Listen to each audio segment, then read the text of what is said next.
The rain in Tucson came suddenly, without warning, like a sharp intake of breath. One moment the sky was the color of baked clay, and the next it split open, pouring down sheets of water that slapped against the desert streets. Neon from a half-lit motel sign flickered across puddles, glowing crimson and blue like the pulse of an open wound. The night smelled of wet asphalt and dust, and the wind carried the scent of mesquite and gun oil. Elena Ramirez clutched her worn leather bag to her chest as she walked along the cracked sidewalk of South 12th Avenue. Her thin sweater was soaked through, sticking to her skin like a second layer, and each breath she drew shuddered with the cold. She had been running from something, no, from someone for hours. Her shoes, once white, were stained with mud from the arroyo she had crossed. Her fingers trembled as she brushed the wet hair from her face. She didn't know where she was going, only that she had to keep moving. She reached a streetlight whose pale glow spilled like weak honey over the road. A bus roared past, sending up a fan of water that soaked her jeans to the knees. Her eyes stung. She blinked hard, but the tears came anyway, mixing with the rain until she couldn't tell which was which.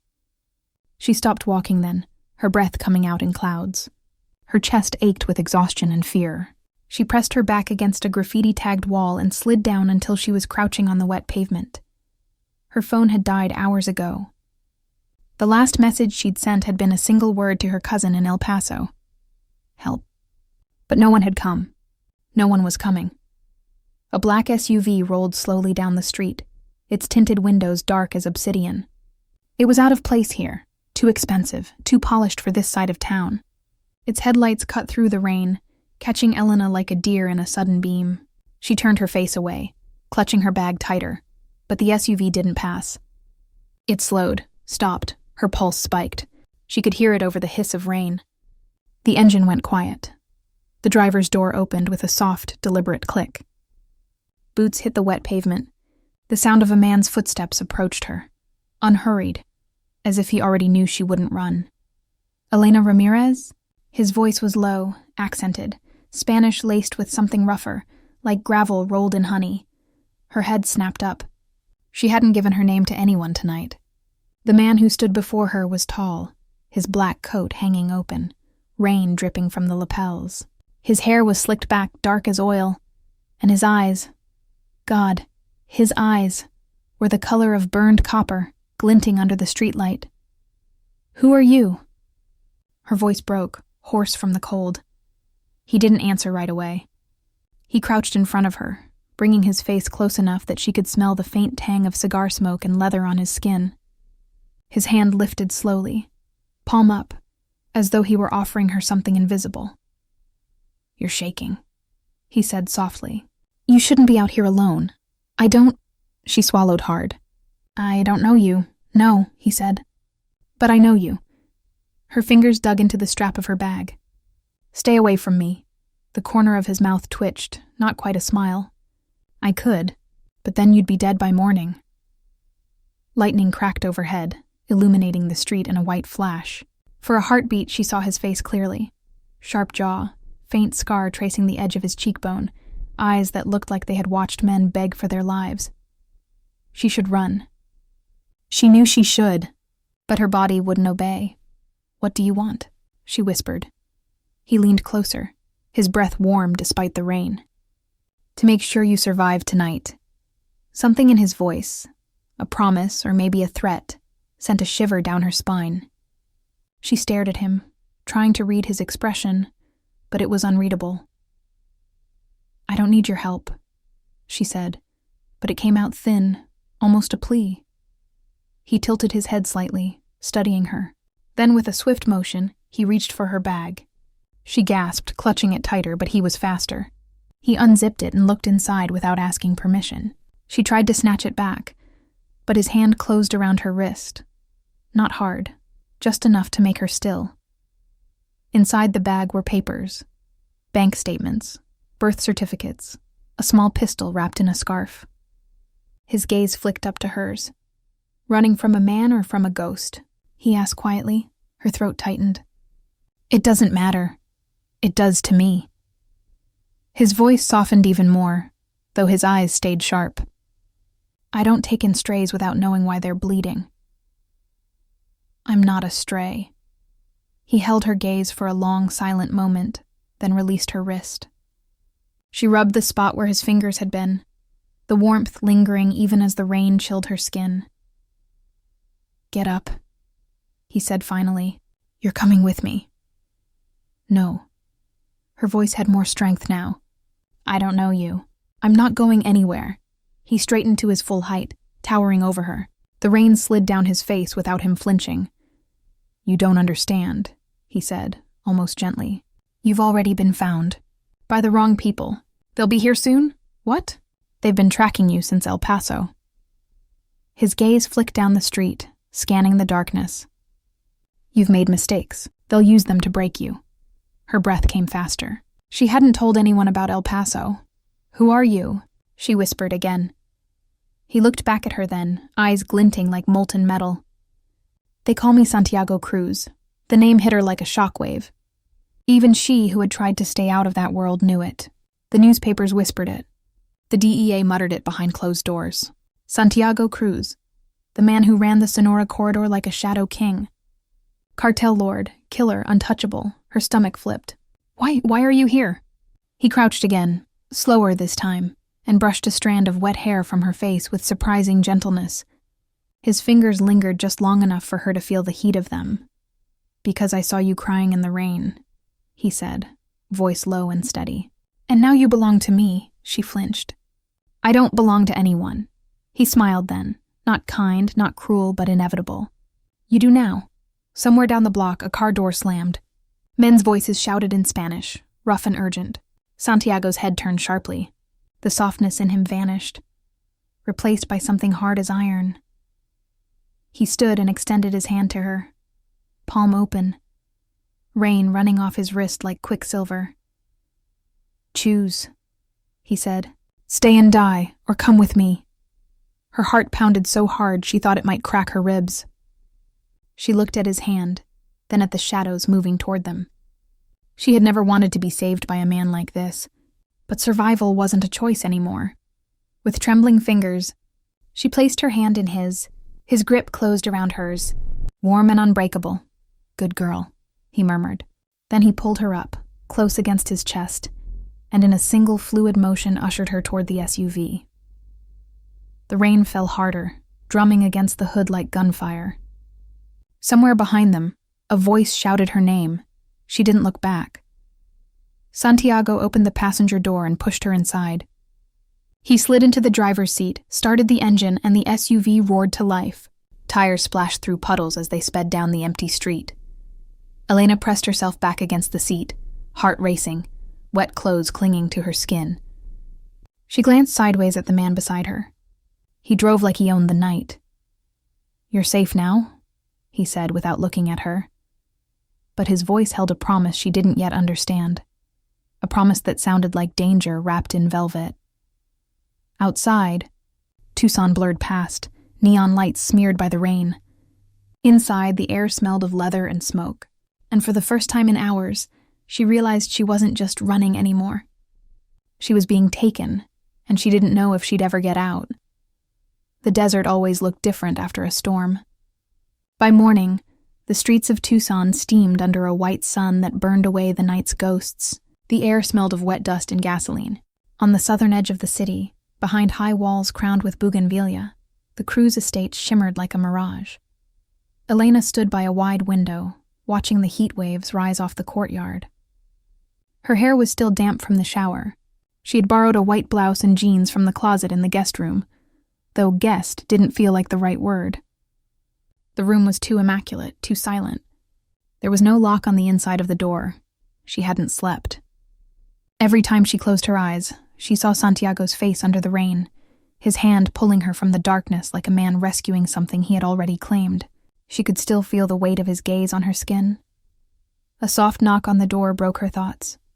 Before she could answer, a young woman stepped in, early 20s, dark braid down her back, warm brown eyes that flickered with curiosity and caution. She carried a tray with a cup of coffee and a plate of eggs.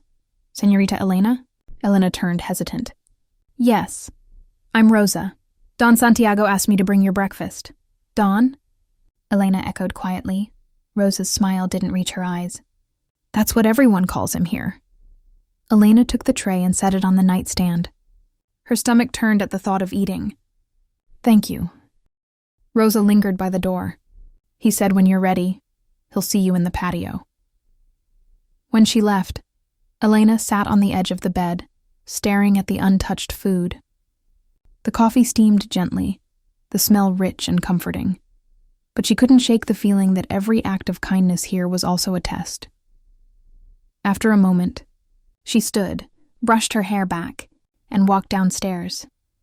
The house was vast, all glass and stone, with hallways that echoed faintly with Spanish guitar. She passed a pair of armed men in plain clothes who nodded at her but said nothing. A carved wooden crucifix hung above one of the doors, flanked by 2 security cameras. Outside, the sun burned bright over the patio.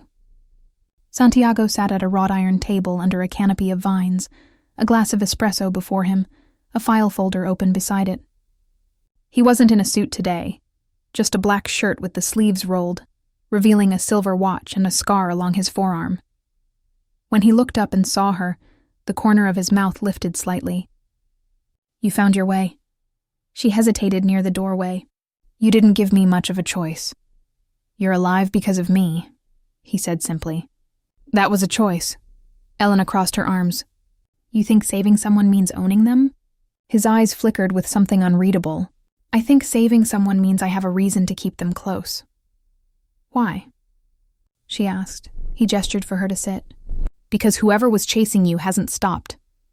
She stayed standing. You still haven't told me who they are. Santiago leaned back in his chair, studying her the way a predator studies movement. You used to work for a lawyer in El Paso, didn't you? Her stomach clenched. How do you know that? I know everything that touches my world, he said. And your boss, Francisco Torres, laundered money for my enemies. You found something you shouldn't have. Elena's breath caught. Memories flashed. The night she stayed late at the office, the open folder on Torres's desk, the signatures, the ledgers. Then the threats started. The car that followed her home. The break-in, she whispered. They killed him.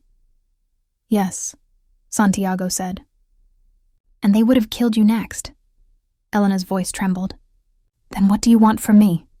He poured himself another coffee, calm, deliberate. Information, names, accounts, everything you remember. I don't have anything, she said, though even as she spoke the lie, she felt the paper-thin outline of a USB drive taped beneath her bag's lining upstairs. Santiago didn't believe her. His silence told her that. He stood, walked toward her slowly.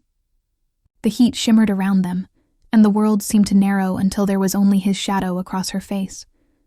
Don't lie to me, Elena, he said quietly. It's a language I understand too well. Her pulse thudded in her throat. You think you can scare the truth out of me? He stopped inches away, his eyes burning with something she couldn't name. No, he said softly. I think I can protect you long enough for you to remember why the truth matters. His nearness unsettled her. There was something magnetic about the way he carried himself, like the calm center of a storm that could destroy everything if it moved an inch. She stepped back, breath unsteady. I don't need your protection, he gave a faint smile. You needed it last night. Before she could answer, a phone buzzed on the table.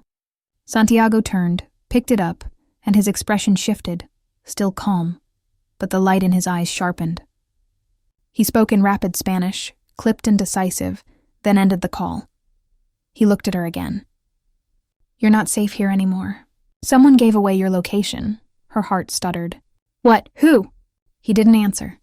He reached for his gun on the table and tucked it under his shirt. Pack your things. We're leaving in 10 minutes. Leaving? To the mountains, he said. I have a house there. No one will find you. Elena took a step forward. I can't just... He cut her off with a glance. You can. And you will. Something in his tone left no room for refusal. Still, anger rose in her chest. Anger at the way he decided everything for her. At how easily he made her world small. You act like you're saving me, she said, voice shaking. But you're just trapping me somewhere new. Santiago paused at the doorway. He turned slightly, his face half in shadow. "Maybe," he said. "But cages are only cages if you keep looking for the door." Then he was gone. They drove north through the desert, past the Saguaro National Park, where the giant cacti stood like sentinels against the sky. The SUV hummed down the empty highway, sunlight spilling over the red hills. Elena sat in silence beside him, the USB drive hidden in her bag like a heartbeat she couldn't silence. Santiago didn't speak.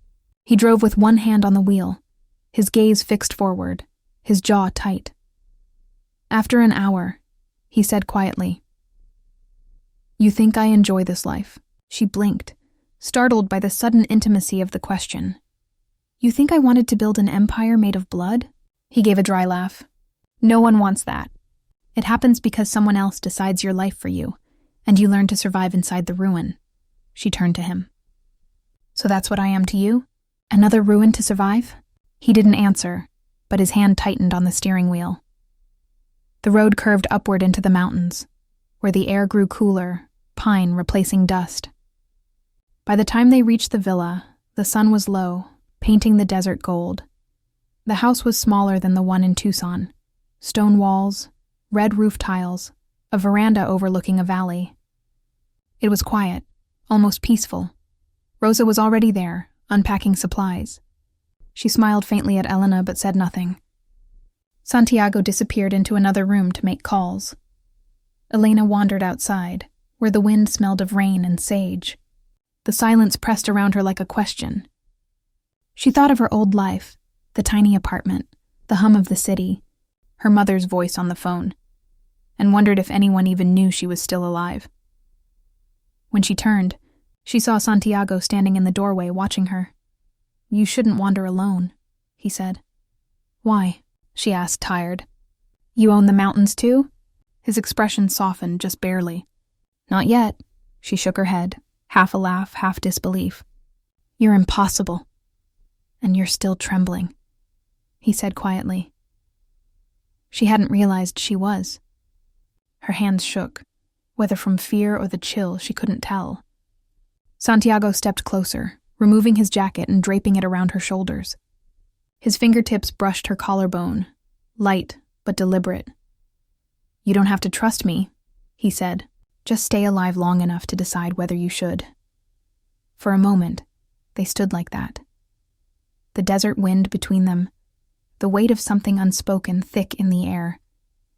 Then he stepped back. "Dinner will be ready soon." As he walked away, Elena's gaze followed him. She didn't know whether she was more afraid of the men chasing her, or of the man who had saved her. And somewhere deep inside, a truth began to whisper. Danger and safety had started to sound the same. Night fell heavy over the mountains, swallowing the last light until the villa stood wrapped in shadow. Crickets sang from the scrubland, their rhythm broken now and then by the low hum of distant thunder. Inside, the air was thick with the scent of grilled meat, roasted chilies, and smoke curling from candles. Elena sat at a long wooden table, the same jacket still draped around her shoulders. Rosa served dinner quietly and left without a word. Santiago sat across from her, his expression unreadable as always. He ate slowly, methodically, like a man who never allowed himself to rush, even through the simplest things. She barely touched her food. Her appetite had vanished hours ago. The USB drive weighed like lead in her pocket, its presence burning against her thigh. Every minute she spent here, it felt heavier. Finally, Santiago broke the silence. "You're thinking too loudly." Her eyes lifted to meet his. "I didn't know thoughts made noise." "For you, they do." He leaned back in his chair. "You've been deciding something all day, whether to run or to trust me." "I haven't decided either," she said softly. He gave a faint smile. "You will." They sat in silence again, but it wasn't empty. It pulsed with tension, the kind that fills a room before a confession or a kiss. Outside, the storm drew closer. Lightning flashed over the horizon, illuminating the desert for a heartbeat. Finally, she set her fork down. "Why are you doing this?" Santiago looked up. "Doing what?" "Keeping me here, protecting me, pretending to care." His jaw tensed. You think this is pretend? I don't know what it is. You could have let me die in the street. I could have, he agreed. But I didn't. Why not? For the first time since she met him, he looked away. His voice dropped low. Because once someone didn't save the woman I loved, and I've been killing that mistake ever since. Elena's chest tightened. She died? She was taken, he said simply, by men who thought they could hurt me through her. They did. I buried them one by one, but it didn't bring her back. His eyes lifted, catching the candlelight. You remind me of her. The way you look when you're angry, the way you pretend not to be afraid. I'm not her, she said quickly. I know, he said. That's why I'm trying not to destroy you. The silence that followed was heavy. Outside, thunder rolled over the hills. Elena's hands trembled slightly as she folded them in her lap. He leaned forward, elbows on the table. Now you tell me the truth. What did you take from Torres before he died? Her pulse quickened. Nothing. His gaze hardened. You're lying again. I'm not. Do not insult me, Elena. The sudden steel in his voice made her flinch. I've killed men for less than a lie. Something inside her snapped. Then do it, she shouted, slamming her palms on the table. If you're just another monster, prove it.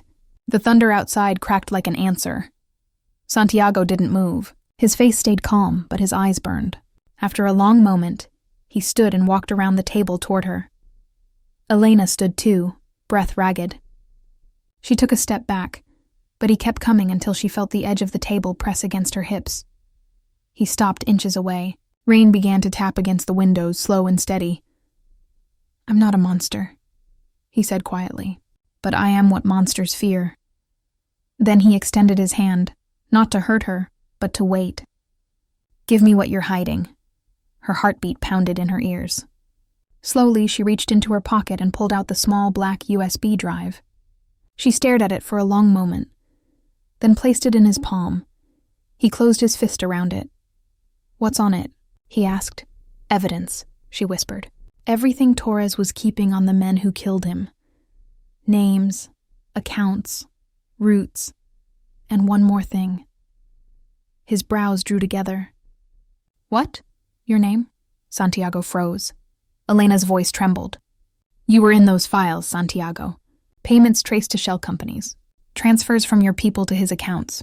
He said nothing, only turned the drive over in his hand. You saved me, she went on, but I don't even know if it was to protect me or to erase me. Santiago's eyes darkened. You think I need to hide from you? I think you need to know what's on that drive before your enemies do. He studied her for a long moment, then slipped the USB into his pocket. Then we both have something to lose. The storm outside broke open, rain lashing the windows.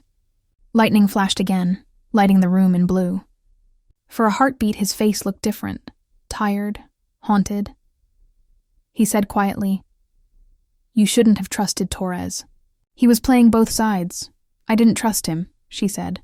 I just didn't want to die for his secrets. You still might. Then why save me at all? Santiago didn't answer. Instead, he turned and poured 2 glasses of mezcal from a bottle on the counter. He handed one to her. To survival, he said. She hesitated, then took it. Their fingers brushed as she did, a spark running through her skin like electricity. To survival, she echoed, and drank. The liquor burned down her throat, sharp and smoky. Santiago set his glass down, eyes on her. You could sell that drive to the DEA. You'd be free. They'd protect you. And they'd kill you. He nodded. Yes. Is that what you think I want? I think you don't know what you want. Her voice dropped. And what do you want? He stepped closer, so close she could feel the heat of him through the space between them. Peace, he said softly. But I don't deserve it. She swallowed hard. Neither do I. The thunder rolled again, and in that silence between lightning and sound, he lifted a hand and traced a raindrop from her cheek with his thumb. His touch was soft, almost reverent. You could still leave, he whispered. Before this becomes something you can't escape. Her breath caught. And go where? Anywhere. But you'd find me, she said. He didn't deny it. Their eyes held, something dangerous flickering between them. It wasn't love, at least not yet. It was gravity, pulling them toward the one thing they both feared most: belonging to someone. Suddenly, the power flickered. The lights died, plunging the villa into darkness. Santiago turned instantly, his hand going to his gun. "Stay here," he ordered. "What's happening?" He didn't answer. He moved toward the hallway, his silhouette slicing through the flashes of lightning. Elena's heart raced. She grabbed her bag and backed toward the wall. A sound came from outside. Tires on gravel, doors slamming, voices shouting in Spanish. Then gunfire. She froze. Glass shattered. The villa erupted in chaos. "Rosa!" she screamed, but her voice was drowned by the roar of bullets. Santiago's voice cut through the noise, sharp and furious. "Down! Stay down!" Elena dropped to the floor, crawling toward the corner as the air filled with smoke and dust. Another window exploded. She covered her ears, trembling. Then, silence. Only the sound of rain remained, tapping softly over the ruin of the room. Her pulse hammered. "Santiago?" No answer. She pushed herself up, hands shaking, and saw him standing by the shattered door, gun in hand, breath heaving. His black shirt was torn, his arm bleeding. He turned to her slowly. His face was pale, but his eyes still burned. "They found us," he said, "and now everything changes." Rain turned to mist by morning, hanging low over the valley like smoke that refused to fade. The villa was silent now, except for the hum of flies circling the shattered windows. Burned powder lingered in the air, a metallic taste of fear and blood. Elena stepped carefully through the wreckage. Bullet holes scarred the stone walls. The table they'd shared dinner at was overturned, a pool of dark wine spreading like blood across the floorboards. Rosa was gone, vanished into the night with the first shots. No one knew if she had escaped or been taken. Santiago stood by the doorway, arm bandaged, eyes hollow with exhaustion. His shirt was torn, the fabric dark with dried blood. He hadn't slept, hadn't spoken since the shooting stopped hours ago. The men who'd attacked them, 4 bodies lay in the courtyard, wore no insignia, no tattoos, but he knew exactly whose message they carried. "They came for you," Elena said quietly. He didn't turn. "They came for us," she swallowed. "I didn't pull you into this." His gaze flicked toward her. "You did when you brought me that drive. I didn't have a choice." "There's always a choice," he said. Elena looked at him then. Really looked. The man who had once seemed carved from control was unraveling at the edges. His jaw clenched as he stared into the rain beyond the door. For the first time she saw fear, not for himself but for something heavier. "Who are they?" she asked. He hesitated. "The men who killed Torres worked for Manuel Vargas. He used to run the southern corridor under me. Now he wants it all. The drive you brought me, if it reaches him, he'll destroy everything I built." Elena crossed her arms, trembling. "Then give it to the authorities." "End it!" Santiago turned, his voice rising. "You think they're any better? Half of them feed from the same hand." The thunder outside cracked like a gunshot. Elena flinched. He saw it and softened his tone. "Vargas doesn't just want me dead," he said quietly. "He wants my people broken. Every man, every woman loyal to me. You included." Her breath caught. "Me? You saw too much. That makes you a witness or leverage." Elena's pulse quickened. "Then let me go. I'll disappear. You don't have to protect me." He shook his head. "You still don't understand. You're not leverage to me? Then what am I?" He looked at her for a long, heavy moment. The silence stretched between them, thick as the rain outside. "You're the first person in years who looked at me and didn't see power," he said finally. "You saw a man." She felt the air leave her lungs. "And that scares you." He gave a faint, humorless smile. "It terrifies me." They buried the bodies behind the villa before sunrise. The earth was red and soft from the storm. Santiago dug with one hand despite the wound on his arm, saying nothing. Elena helped, numb and cold, her jeans soaked in mud. When they finished, he stood over the fresh mounds, staring at them as if they were the price of some forgotten promise.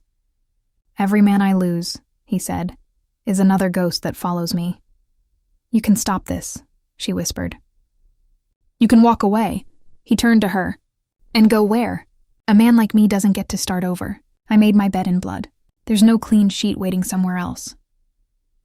Elena looked at him, tears mixing with rain. Then why save me? He didn't answer. His gaze fell on her face, mud on her cheek, hair plastered to her skin, and something inside him cracked.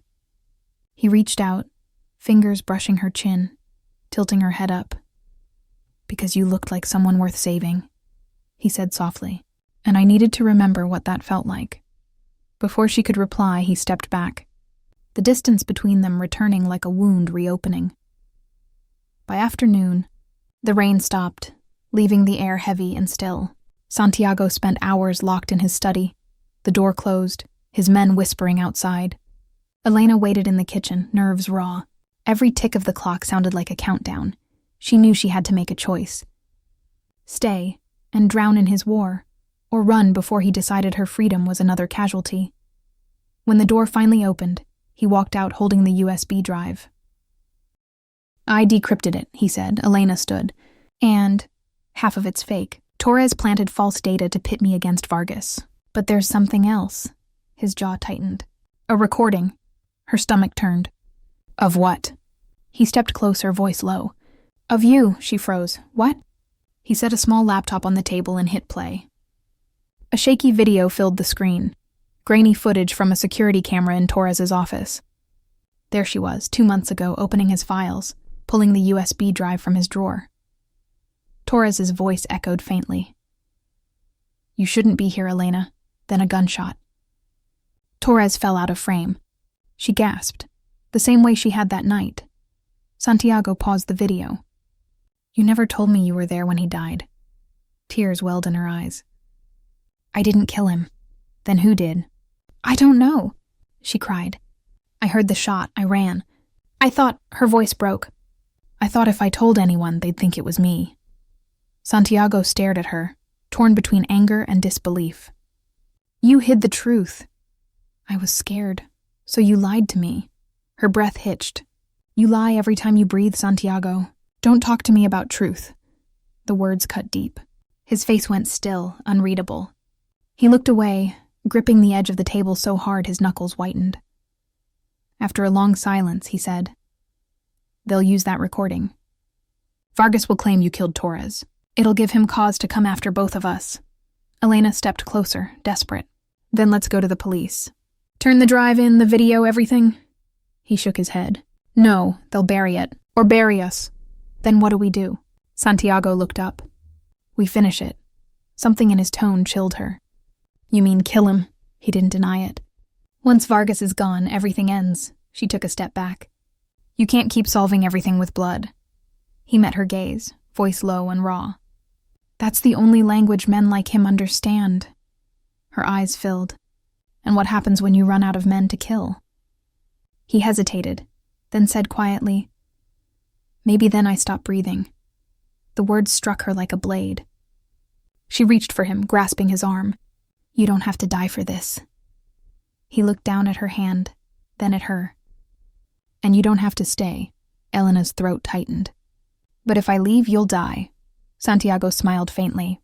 Then at least it'll mean something. That night she couldn't sleep.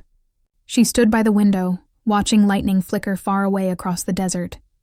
The air felt charged, waiting for something to break. Behind her, the floor creaked. She turned. Santiago stood there, barefoot, his gun tucked into the waistband of his jeans. You're leaving, she whispered. He nodded once. I can't let this reach you. I'm coming with you. No, you'll need me. I'll need you alive, he said. If I don't come back, take the drive. Find the journalist Torres trusted. Her name's Lucia Moreno. She'll know what to do. Her eyes blurred with tears. You think you can walk into hell and come out clean? He stepped closer, rain already whispering against the glass again.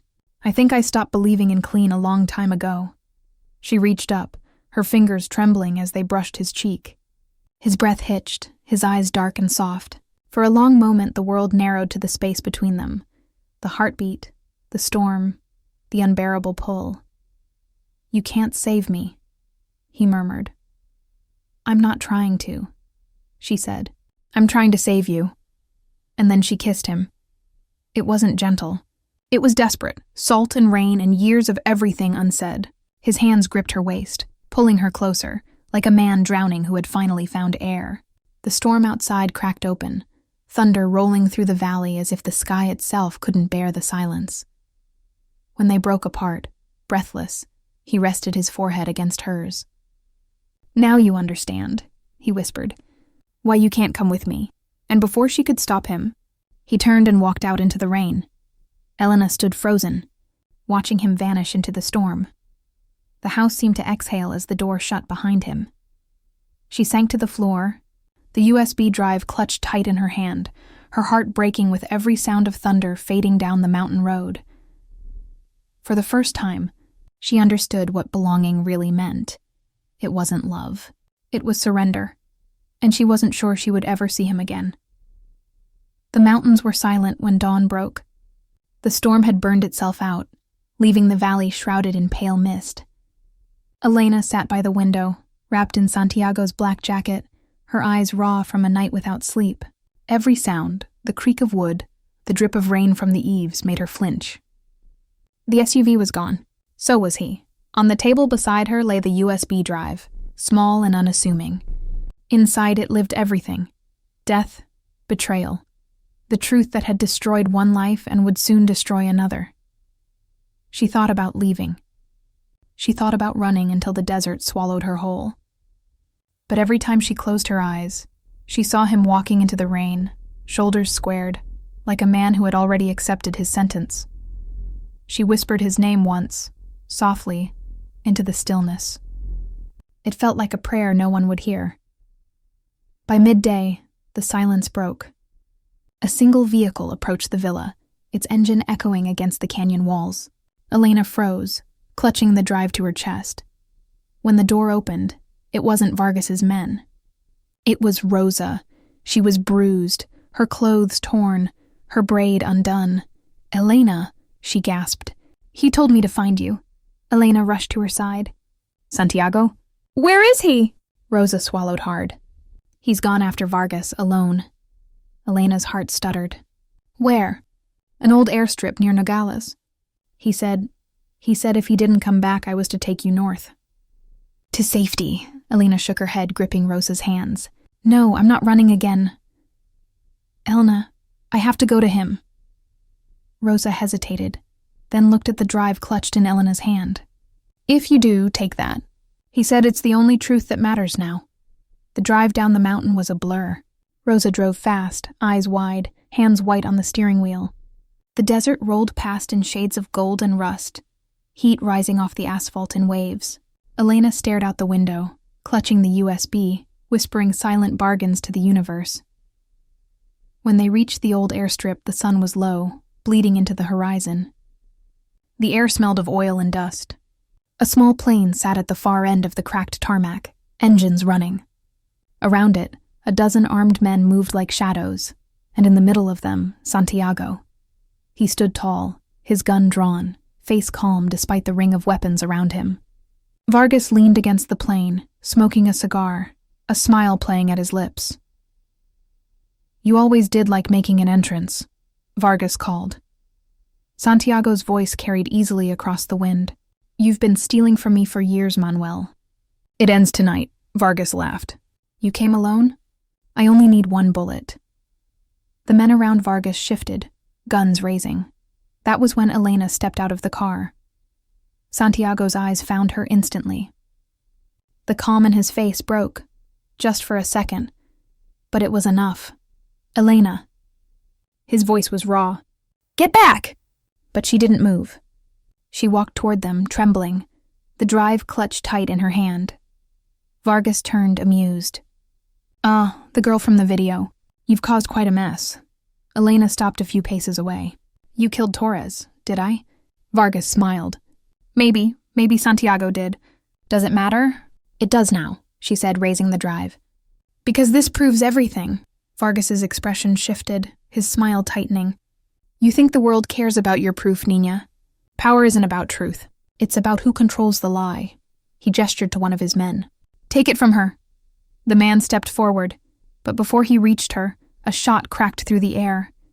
He dropped instantly. Santiago lowered his gun. Smoke curled from the barrel. "The next one goes through your head, Vargas." Vargas laughed again, but the sound was brittle now. "You won't shoot me. You're still pretending you have honor." Santiago's voice was soft. "Not anymore." And then everything happened at once. Gunfire exploded across the tarmac, echoing through the valley. Elena dropped to the ground, covering her head as bullets tore through the air. She heard Santiago shouting, the thud of boots on gravel, the whine of engines. When it was over, the world was quiet again. The smell of smoke and cordite hung thick in the air. Elena lifted her head. Vargas lay sprawled near the plane, eyes open, unmoving. Around him, his men were down, some dead, some fled, and Santiago, he was standing barely, one hand pressed to his side. Blood soaked through his shirt, dark and spreading fast. "No," Elena breathed, running to him. She caught him as he stumbled, her arms around him, his weight heavy against her. He looked down at her, smiling faintly. "You shouldn't have come. I wasn't going to let you die alone." He laughed weakly. "You don't listen." "Then tell me you'll live," she said, voice breaking. He shook his head. "Too late for that." His fingers brushed her cheek. "But I'm glad it's you I see last." Tears blurred her vision. Don't say that. You still have the drive?" She nodded, sobbing. "Yes, not good. Give it to Lucia Moreno. She'll know who to trust." "I don't care about that," she cried. "I just want you." He pressed a finger to her lips, gentle. "You already have me." Then his eyes closed, his hand falling to his side. Elena held him, shaking, the world narrowing to the sound of her own heartbeat. The sun slipped below the horizon, leaving only the hum of the plane and the whisper of wind through the desert grass. She sat there until Rosa found her, until the sirens began to wail in the distance. 3 months later, the desert was green again after the monsoon, small wildflowers blooming where the earth had once been torn apart. Elena stood on a bluff overlooking the valley, the wind tugging at her hair. She wore black, simple and unadorned. In her hand, a small silver cross glinted in the sun, the one she had taken from Santiago's desk before the authorities burned the villa. The drive had reached Lucia Moreno. The story had gone public. Names had fallen. The cartel's empire cracked like dry earth under the weight of truth. But peace didn't feel like victory. It felt like an echo of everything she had lost. She closed her eyes and let the wind move through her. Somewhere far below, a car engine started. A hawk cried overhead, and the desert kept breathing. Ancient, indifferent, alive, she whispered into the wind. "You said cages only exist if you keep looking for the door." Then she turned and began walking down the trail toward the road, leaving the cross on the rock behind her. The clouds were clearing. The horizon burned gold, and for the first time in months, she didn't feel like she belonged to anyone. But somewhere in the rhythm of her heartbeat, in the quiet space between breaths, his voice still lingered. Soft, low, and certain. Now you belong to yourself. The wind carried it away, leaving only silence, and the story of Santiago Cruz ended the way all storms do, not with thunder, but with light.